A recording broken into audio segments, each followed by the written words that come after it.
शं नो मित्रः शं वर्णः शं नो भवतु वरेण्यः शं न इंद्रो बृहस्पति शं नो विष्णुरुरुक्मः नमो ब्रह्मणे नमस्ते वायु त्वमेव प्रत्यक्षं ब्रह्मासि त्वामेव प्रत्यक्षं ब्रह्म वदिष्यामि ऋतं वदिष्यामि सत्यं वदिष्यामि तन्वावतु तन् वक्तारम अवतु अवतु माम अवतु वक्तारम ओम शम।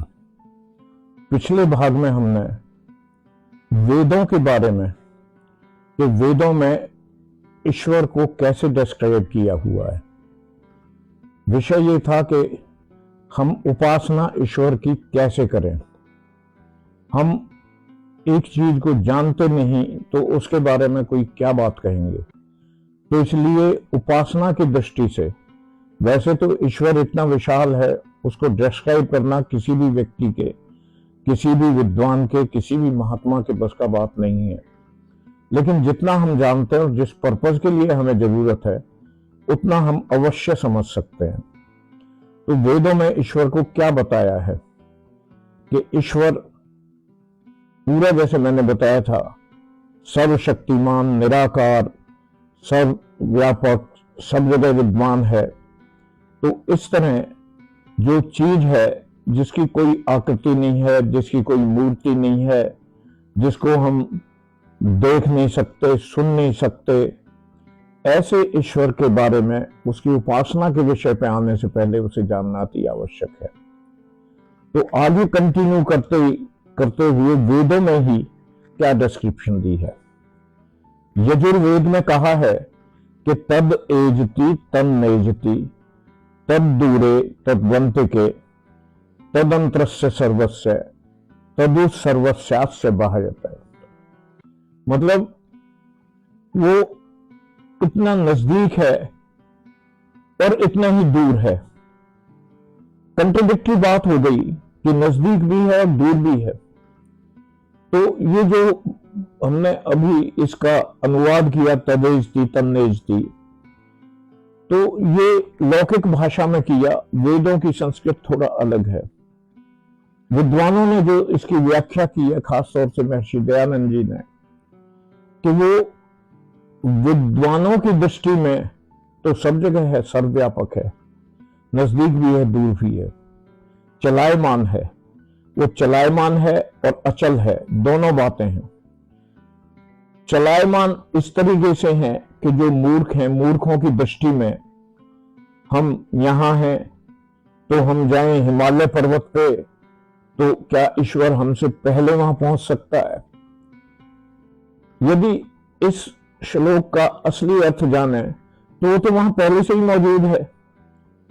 हम मन की गति सबसे बड़ी गति बताई है। कोई भी ना सुपरसोनिक जेट, ना कोई भी वायुयान अभी मन की गति तो तेज नहीं बन पाया है। मन 1 सेकंड के फ्रेगमेंट में सूरज पे पहुंच सकता है, मिल्की वे में जा सकता है।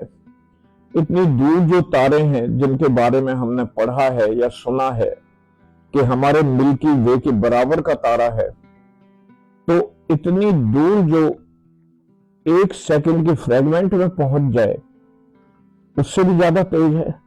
उससे ज्यादा तेज इसलिए है क्योंकि ये तो मन तो पहुंचेगा 1 सेकंड के फ्रेगमेंट में, वो तो पहले से ही वहां विद्यमान है। तो वो इसलिए न दूर है, न नजदीक है, न चलायमान है, न अचल है, वो सब जगह मौजूद है। आगे कहा तद अंतरस्य सर्वस्य, सब एक प्रत्येक व्यक्ति के अंदर है, प्रत्येक वस्तु के अंदर है, प्रत्येक चीज के अंदर है और हर एक से बाहर है। बाहर इसलिए कि अंदर का तो हमें पता है, अंदर का हम थोड़ा बहुत जान सकते हैं क्या क्या चीजें हैं, लेकिन वो तो बाहर भी है, वहां पर भी मौजूद है जहां तक हमारी सोच भी नहीं पहुंच सकती, हमारा मन भी नहीं पहुंच सकता, हमारे विचार भी नहीं पहुंच सकते।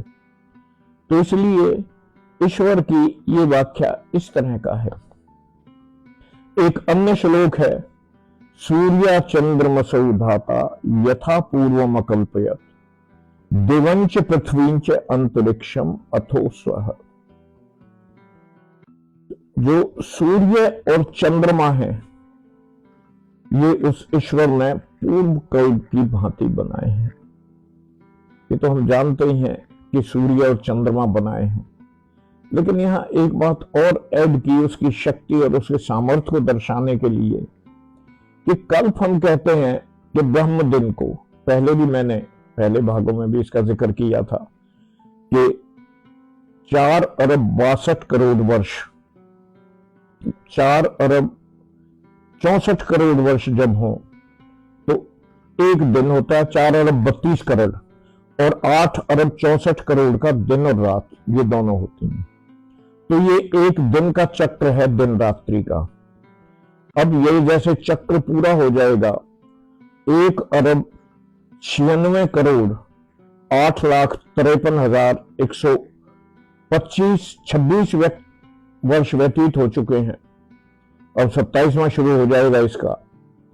तो इतने वर्षों से जो ये चल रहा है समय, ये पूरा होने के बाद फिर जब सृष्टि रात होगी तो सब शांत हो जाएंगे, जैसे नींद में हम हो जाते हैं या अचेतन अवस्था में होते हैं या अनकॉन्शियस अवस्था में होते हैं, इस तरह उसके बाद फिर नया दिन शुरू होगा, सृष्टि की फिर से शुरुआत होगी।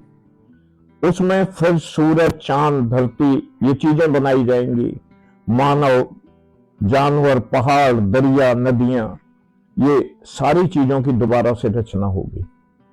तो ये उसी का सामर्थ्य है, जैसे पहले बनाया उसी तरह के लगभग ये दोबारा ईश्वर रचता है, पृथ्वी की रचना करता है, पहाड़ों की करता है, मिल्की वे तारों की करता है। तो उसका ये सामर्थ्य दिखाया है, और इस तरह ये क्रम पता नहीं कब से, अनादिकाल से चला आ रहा है और अनंत काल तक चलता रहेगा। आत्मा कभी खत्म नहीं होगी, शरीर खत्म होने के बाद आत्मा को दूसरा शरीर मिलेगा, इसके बारे में भी बाद में हम विस्तार से चर्चा करेंगे। तो ये होने के बाद जो है, अब इतना उसका सामर्थ्य है, ये हमें पता चल गई। तो जो आदमी सूरज, चांद, तारे हर कल्प में बना रहा है, उसकी हमें उपासना करनी है, कैसे करेंगे? तो ये जो है ऐसा, ये अभी वेदों के उसमें चल रहा है कि वेदों में जो कहा है, पहले हमने बताया कि वेद ईश्वरीय हैं और इस बात के साक्ष्य दिए थे। इसी तरह एक अन्य मंत्र है, ये शायद ऋग्वेद में है, सहस्रशीर्षा पुरुषा सहस्राक्ष सहस्रपाद स भूमिम सर्वतः स्पृत्वा अत्यतिष्ठत दशांगुलम। तो जो सहस्र शीर्षा, हजारों लोगों के जो शीर्ष हैं, मतलब हजारों लोग और हजारों आंखें और हजारों पैरों से चलने वाले, तो ये सारे जो जिसके अंदर समाये हुए हैं, समाहित हैं, वहां से दशांगुलम 10 जो चीज हैं, जो इनमें व्यापक जगदीश्वर है, 5 स्थूलभूत और 5 सूक्ष्म भूत, ये 10 अवयव हैं। उस सब जगत को उल्लंघन कर स्थित होता है, अर्थात सबसे पृथक भी स्थित रहता है, वो ईश्वर है। ये ऋग्वेद के पुरुष सूक्त, मेरा ख्याल यजुर्वेद में है, उसमें इस तरह के 22 श्लोक हैं जिसमें ईश्वर के बारे में भी बताया है और ईश्वर क्या करता है, ये सारी चीजें कैसे उसने बकरे, आदमी, गौएं ये बनाई, जंगल बनाए, जंगल में जंगली जानवर बनाए, ये सारी चीजें उसमें पुरुष सूक्त में दर्शाई हुई हैं। तो ये इतनी व्यापकता है ईश्वर की। उस व्यापक आदमी को हम कैसे एक जगह कंफाइन करके रखेंगे, मुझे समझ नहीं आ रही, आप भी इस पर विचार करें कि क्या उसे कहीं कंफाइन किया जाता है। इसी तरह एक अन्य श्लोक है, अन्य मंत्र है वेदों में, ततो विराट जायत विराजो अधिपुरुषः स जातो अत्यरिच्यत पश्चात भूमि अथो पुरः। उस परमात्मा ने विविध प्रकाश के प्रकाशमान प्रकाश ब्रह्मांड रूप संसार उत्पन्न किया। प्रकाशमान कैसे हैं?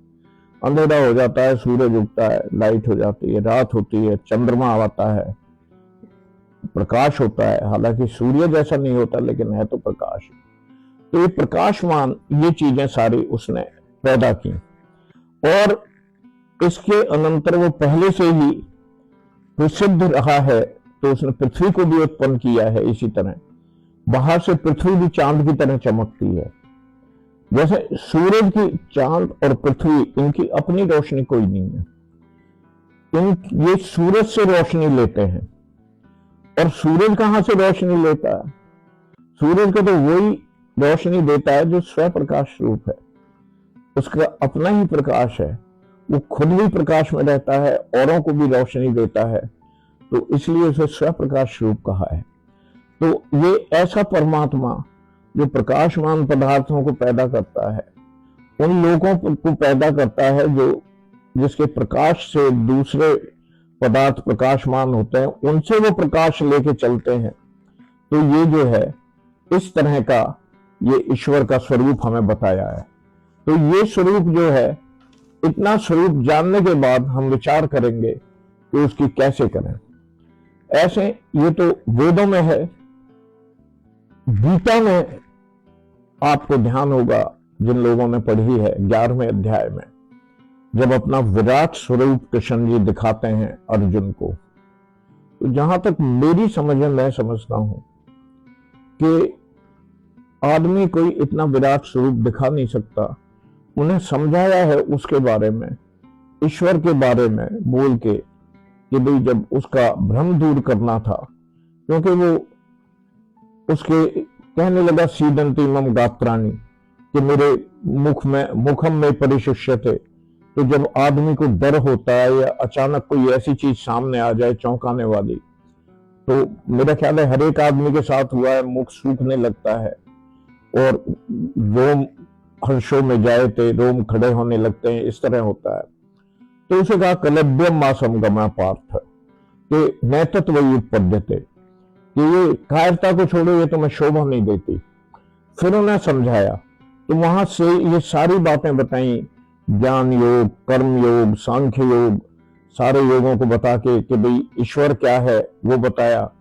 उसमें बताया ईश्वर की जो परिभाषा लिखी 11वें अध्याय में, दिवि सूर्य सहस्रस्य भवेत उत्पद उत्थिता, यदि भा सदृशी सा शाद भाषा तस्य महात्मन। कि हे अर्जुन, ये जो जब वो उसकी डिस्क्रिप्शन जो संजय सुना रहे हैं धृतराष्ट्र को, कि जब अर्जुन को बताया कि मेरा रूप देखो, तो उसमें ये बताया कि भाई जैसे उन्होंने अपना रूप दिखाया तो हजारों सूर्यों जैसा प्रकाश हुआ, एकदम हजारों सूर्य जैसे उदय हो गए हों, और इस तरह मतलब आंखें चुंधिया गई, देख नहीं सकता था, एक सूरज की तरफ नहीं देख सकते, हजारों सूरज की तरफ जैसे देखेंगे। तो उसके स्वरूप का वर्णन कर रहे थे। उसे बताए थे अनेक बाहु दर्वक्त नेत्रम पश्यामि त्वाम सर्वतो अनंत रूपम, न अंतम न मध्यम न पुनस्तवादम पश्यामि विश्वेश्वर विश्व रूप। तो उसने कहा कि कितनी बाहें, अनगिनत, अनेक नेत्र, अनेक मतलब अनंत, इस तरह का रूप था कि वो बता रहा है अर्जुन को, मैं जो देख रहा हूं कि ना मुझे अंत दिखाई दे रहा है, ना मध्य दिखाई दे रहा है, ना शुरुआत दिखाई दे रही है, कोई चीज नहीं दिखाई दे रही। तो ईश्वर का ये स्वरूप था। आगे अर्जुन कह रहा है वो क्या देखता है, क्या स्तुति करता है, त्वम अक्षरम परमम वेदितव्यम त्वमस्य विश्वस्य परम निधानम तम अव्यय शाश्वत धर्म गोप्ता सनातनस्तम पुरुषो मतो में। कि अक्षर, अक्षर किसे कहते हैं? हम जो आमतौर से लिखते हैं हम इसे अक्षर मानते हैं, लेकिन अक्षर है, एक होता है क्षर नाशवान, एक होता है अक्षर जिसका कभी नाश नहीं होता। तो इसको भी अक्षर हमने कहा, जो हम बोल रहे हैं ये अक्षर हैं, क्योंकि इनका कभी नाश नहीं होता।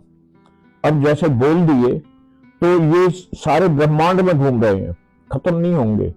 इस बारे में दर्शन शास्त्रों में डिटेल से एक्सप्लेन किया है और ये साबित किया है कि ये क्यों अक्षर हैं।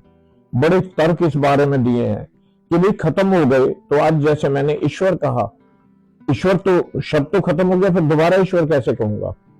तो इस तरह के ऐसे आंख खोलने वाले उदाहरण देके समझाया है कि भाई ये नहीं होते। तो ये इसका अक्षर बताया, विश्वस्य परम निधानम शाश्वत धर्म गोप्ता और सनातनसम, कि मेरे मति में, मतलब मेरे अनुसार सनातन पुरुष मीन्स सबसे प्राचीन आप ही हो, आपसे पहले कोई नहीं था, आप ही सारे थे।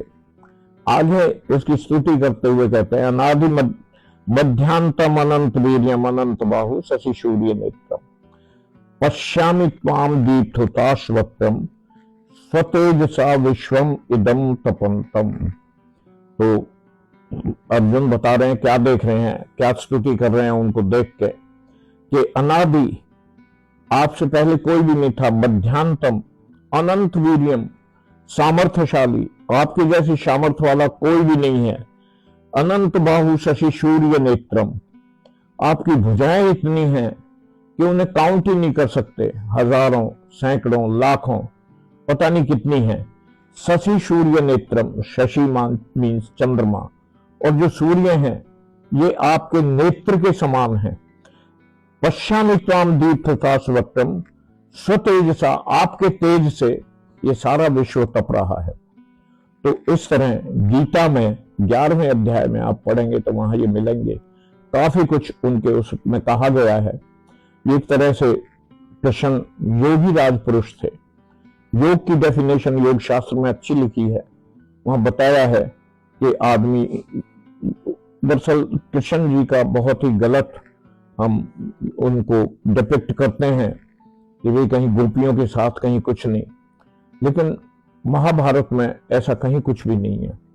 6 वॉल्यूम्स में बहुत बड़ी ग्रंथ है, उसमें उनका जो चरित्र दिखाया है वो योगी राज का दिखाया है, जिन्होंने योग से अपने आत्मा को काबू किया हुआ था। योग वो चीज है जो आदमी को जो वो सोचे जो वो करा सकते हैं। वो कोई गलत काम नहीं करते, कोई अपने लिए काम नहीं करते। जो खाना खाते हैं जिंदा लेने के लिए, स्वाद के लिए नहीं, उनके लिए कच्चा आटा रखा हो, बर्फी जलेबी मिठाई रखी हो, कुछ भी रखी हो, तो वो इसलिए नहीं खाते कि टेस्ट लें। तो ऐसे योगी राज थे, तो वो इन्हें समझा रहे हैं। तो इस तरह उनकी ये व्याख्या की गई है। तो ईश्वर की इतनी विशालता, इतना सामर्थ, इतना ज्ञान, ज्ञान का भंडार, उसके बराबर ज्ञान हो ही नहीं सकता। और वो व्यक्तियों की तरह ना जन्म लेते हैं, ना मरते हैं, ना उनके माता पिता हैं, ना भाई बंध हैं, उनके लिए सब एक हैं। क्योंकि ईश्वर सर्वव्यापक है, तो यहां भी, पाकिस्तान में भी, अमेरिका में भी, नीदरलैंड्स में भी, रशिया में भी जो कुछ भी मानव जाति है, मानव मात्र है, जो भी निर्माण हुआ है वो ईश्वर ने किया है। तो इसलिए ईश्वर सबके लिए समान है। हम कह देते हैं वेदों, हमारे वेद, हमारे कैसे हुए? जो ईश्वर निर्मित हैं, और हम भी ईश्वर निर्मित हैं, तो फिर तो वो सबके होंगे। यदि कोई कहे कि हमारे हैं, तो इसका मतलब हम ईश्वर पर पक्षपात का आरोप लगा रहे हैं।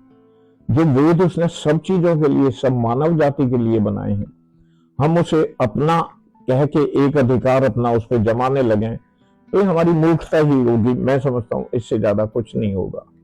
तो इस किस्म के ईश्वर जो इस तरह वेदों में, और गीता का मैंने उदाहरण दिया।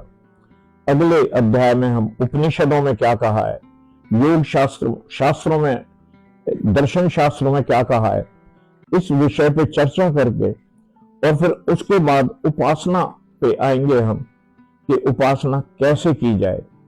तो मैं समझता हूं आज के लिए तो नया शुरू करेंगे अध्याय, तो उसमें दूसरे ग्रंथों को लेकर हम ईश्वर के बारे में जानेंगे, ताकि हमें सहूलियत हो ये जानने में कि हम कैसे उपासना कर सकते हैं।